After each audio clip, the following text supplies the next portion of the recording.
Financial planning में 5 level होते हैं। 4 लेवल तक की पूरी कहानी हमने आपको बता दिया है। अब हम लोग आ गए हैं 5वें लेवल पे। 5वां लेवल क्या है? रीअसेस योर फाइनेंशियल प्लान, यानी अपने फाइनेंशियल प्लान को रिविजिट करना। तो वो कौन सा समय होता है जब इंसान को अपने किए गए फाइनेंशियल प्लानिंग पे रिविजिट करना चाहिए, अपनी पॉलिसीज को रिविजिट करना चाहिए, रिव्यू करना चाहिए कि is it enough for me और नॉट। तो बहुत सारी चीजें होते हैं, उन सारी चीजों को हम लोग समझते हैं कि एक्चुअल में रीअसेस और रिविजिट अपने फाइनेंशियल प्लानिंग में कब किया जाता है। ठीक है? तो वो कौन से ट्रिगर है जहां पे हमको पॉलिसी रिव्यू करना चाहिए या फिर अपनी फाइनेंशियल प्लानिंग को रिव्यू करना चाहिए। ठीक है? पहला ट्रिगर क्या है? Significant income shift.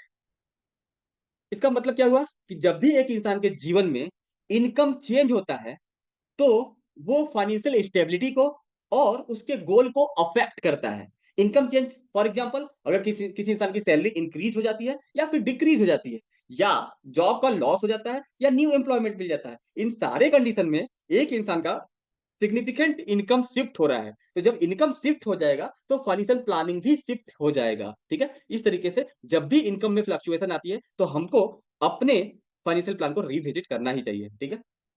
और कौन-सा ट्रिगर हो सकता है? दूसरा ट्रिगर क्या है? Major life changes. अब लाइफ में मेजर चेंजेस क्या-क्या हो सकते हैं?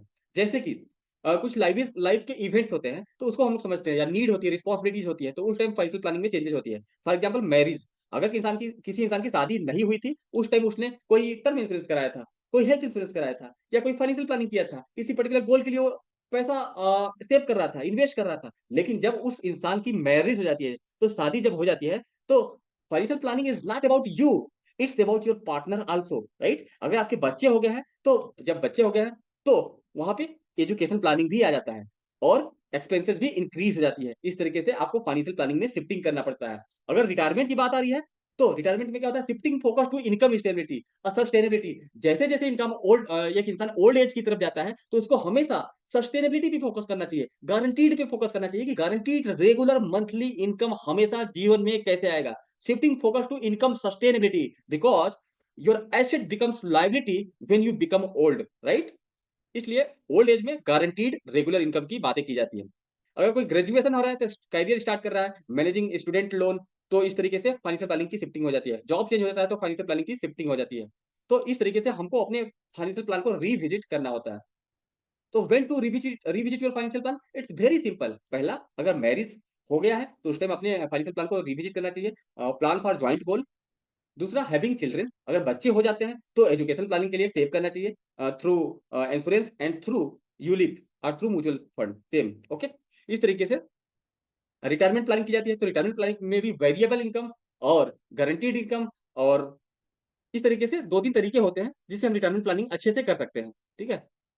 और रिटायरमेंट 2 तरीके के हो जाते हैं। एक फोर्स्ड रिटायरमेंट होता है, एक एक वॉलंटरी रिटायरमेंट होता है। फोर्स रिटायरमेंट मतलब कोई ऐसी घटना होगी जिसकी वजह से आप काम कर ही नहीं पाओगे, आपको रहना पड़ेगा घर पे, वो फोर्स रिटायरमेंट कहा जाएगा। तो ऐसी सिचुएशन के लिए क्या आप रेडी हैं? क्योंकि ऐसा सिचुएशन किसी के साथ भी हो सकता है, ठीक है? तो वहाँ पे भी आपको रिविजिट करना पड़ती है अपनी फाइनेंशियल प्लानिंग की। वॉलंटरी रिटायरमेंट मतलब कि आप अपनी इच्छा से रिटायरमेंट ले रहे हो। मान जाओ आप 40 ईयर के में रिटायरमेंट ले रहे हो, तो 40 ईयर में रिटायरमेंट लेने के लिए क्या प्लान है आपको? रिटायरमेंट का मतलब ये नहीं कि आप काम नहीं करोगे। वॉलंटरी रिटायरमेंट, अपनी इच्छा से रिटायर ले रहे हो, फिर भी आप काम करते रहोगे for your passion, for your giving nature. ठीक है? तो रिटायरमेंट की बात करें तो focus on income sustainability, health care cost.